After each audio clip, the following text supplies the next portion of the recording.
Պարոն Թադևոսյան, այսօր կարծես ձեր իրականացրած ակցիան համացանցի ամենակննարկված թեման էր, երբ Միասնիկյան պողոտայում հայտնվեց զեբրի նման ներկված էշը։ Ինչի հետ էր սա կապված, ինչ ակցիա եք իրականացնում։ Ուրեմն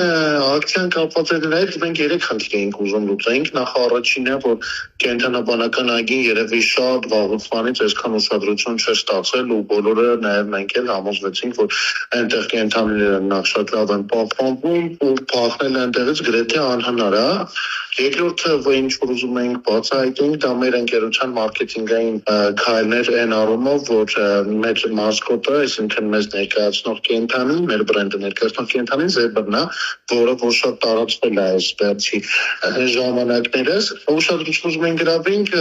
հենց որ ամսի 8-ին մեր բացումն է ու զեբրը արդեն քաղաքում է իրական զեբրի մասով ու այդ է ընդհանուր առմամբ մեր գաղափարը։ Ինչպես նաև երրորդը, հենց քանի որ մենք բանակցություններ ենք վարում կենտրոնաբանական այգու հետ, այն մասով, որ ուզում ենք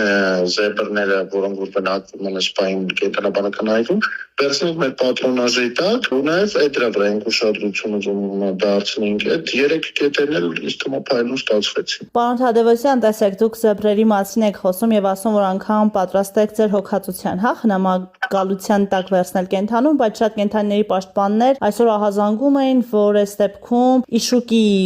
համար վտանգավոր նյութերով հնարավոր է ներկված լինի։ Շատ լավ հարց է, որտեղ համանցածի մի կեսը հենց դրա մասին է խոսում։ Դե մենք էլ գիտենք այս ամեն ինչը սկսելուց, որ լինելու են նման զրույցներ ու բնականաբար մենք վարվել ենք կենտրոնոց շատ նուրբ, այսինքն բոլոր ներկերը դրանք բուսանական ծագում ունեցող ներկեր են, այսինքն որ ձուն ներկում ենք մենք զատիկին, կամ ինչ որ